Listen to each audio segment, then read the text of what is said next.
The influence of the church and music on the African American language is the subject of a literary artist in residence program presented by the Charles H. Wright Museum and the Detroit Institute of Arts. This workshop is led by poet and award-winning author Quincy Troupe. He's widely known for co-writing the autobiography of legendary trumpeter Miles Davis. I'm pleased to have Quincy Troupe as my guest today. Welcome to the show. Thank you. Yeah. Let's talk about this workshop. Okay. The influence of church and music on African American language. I'm somebody who's really interested in that because as a writer, I think of what my own influences are. Music is far more influential on me than other writing oftentimes is, and I think that's true for cultural reasons, and I assume that's one of the things you'll be talking about at the workshop. Yes. Yeah. You know, I grew up in the church. I grew up in the First Baptist Church in St. Louis, Missouri for the first 13, 14 years of my life. And I sang in the choir. Grace Bunbury was my choir director. She was the first choir director I had. And then Ollie Wilson came after her. And so I was in the church all day long, every Sunday, singing, going to Sunday school and going to that, and then going to BTU and all the evening services and all that, because my grandmother, was president of the Flower Club. Yeah. So she took me every Sunday. And so, you know, I got into the church and got into the minister, Reverend Bracy, and the whole idea of the culture of the church. And so when I started to write, I studied all these forms. I studied haikus, the villanelles, the sestinas, and all that. And that was good for me. It was good for me structurally. Right. The blues. Right. And then I started going to the blues form, and then I started thinking about my experience in the church, you know, about how that language worked, and how the language of the minister and that call and response antiphony between the congregation and the minister and the deacons and everybody in the choir and all that. And I tried to get that into my poetry. That, and then later I tried to add jazz and blues and rock and roll and all of that, because we are Americans. We are Americans culturally. I'm an American culturally. I'm African American, but I'm American. You know, and so I wanted all that in my poetry, in the language. Yeah. So people who attend the workshop, what do you want them to take away from it? I want them to take away that is an important ingredient in the United States, in the United States. You know, that all of that. Some people don't talk about it. They want to talk about the villanelle. All right, or the sestinas, or they teach that, but that's a European form.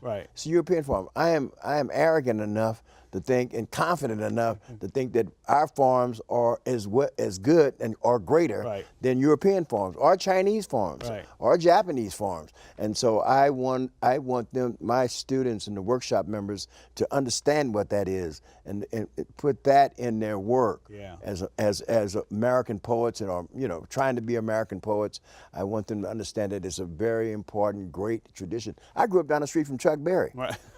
You know, Chuck Berry used to drive by every Sunday and shock all the old black ladies in his Cadillac, playing Roll Over Beethoven. You know, and sitting in the car with his red-haired wife. You know what I mean? She was black, but she was red hair, and she'd be driving an open Cadillac. And the old ladies going to church, they would stand out there and wait for him. They wouldn't catch the bus to go to church. Until he went by? So finally he'd go by, and then they say, oh, that Chuck Berry, you know, he's so crazy. He's so crazy. Then they get on the bus. You're also working on some other stuff in town. Talk about what that is. Yeah, I got to look at the piece of paper. Yeah, that's okay. I'm going to do a talk about James Baldwin and Miles at the Source, and that's on Sunday, October 14th. Source Bookseller in Midtown. Yeah, Source Bookseller. Yeah, that's Sunday, and then I'm on the 16th. I'm going to do The Pursuit of Happiness. I'm going to talk about that film because I wrote the book, and so I'm going to talk about that film and the film and the book and all that. Miles and Baldwin. So that's, you know, two of my favorites right there. Talk about the partnership, I guess, you see between the two of them. Well, you know, Miles and Baldwin. I'll tell you the story they told me. So that way, I asked him, how did y'all get to be so close? You know, and how did y'all get to be so close? And Miles first told me to go and talk to Baldwin because he was a good friend of his. I knew he was a friend, but I didn't know he was a close friend. So I go and talk to Baldwin down in, he was really sick down in St. Paul de Vence, France. And I'd gone over to interview people for the Miles, the autobiography. And so I go down and talk to Jimmy, and I said, well, how did this come about, man? How did you? He said, well, so Jimmy talked, well, you know, Quincy, you know, we were the only two really dark people in the set, you know what I mean? Harry Belafonte was there, but he was light-skinned, so they liked him being there. So Miles and I were the only two real dark guys there. And so we got to be friends. Yeah. We got to be friends because everybody would be talking to Harry, and they wouldn't be talking to us, so we just talked to each other, you know what I mean? And then he realized that they had a lot in common and all that, and so they were friends forever.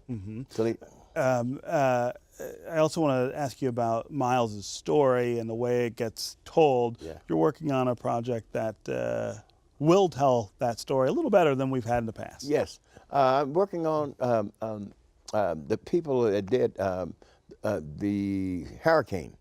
Rudy Langlace producer, and Denzel Washington. And so Rudy Langlace is the overall producer, and he was an editor of mine at the Village Voice and at Spin Magazine. And when I wrote the Miles piece, and so he's from St. Kitts, you know, he's a black guy from St. Kitts.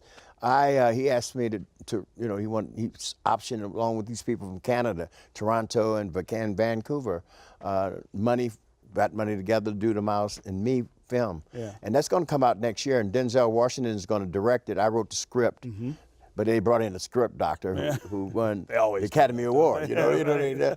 And so they brought him in to do it. And so I'm doing that, and then Michael K. Williams is going to play Miles, and either Jeffrey Wright or Lawrence Fishburne is going to play me, and Halle Berry is in it, and I think Sean Penn. Don't hold me to some of these, but some of them I know. Yeah. And Sean Penn is going to play Gil Evans, and then the woman on Scandal. I never always remember. I can't think of it. I don't watch that show. She's going to play Washington. I know Kerry Washington. Yeah, Kerry Washington. She's supposed to play my wife. Yeah. Because when they said they were going to have Halle Berry to play her, my wife is cold-blooded. She says, I don't want Halle. I like Halle Berry, but I don't see her playing me. So they were like, what? I guess somebody else. I guess somebody else. Yeah, Because Margaret's a powerful Mississippi woman. Well, we will look forward to that, and congratulations on the workshop. Thank you so much. Yeah, it's always great to see you. Thank you. Always. Always good. Pleasure. See you in Detroit as well.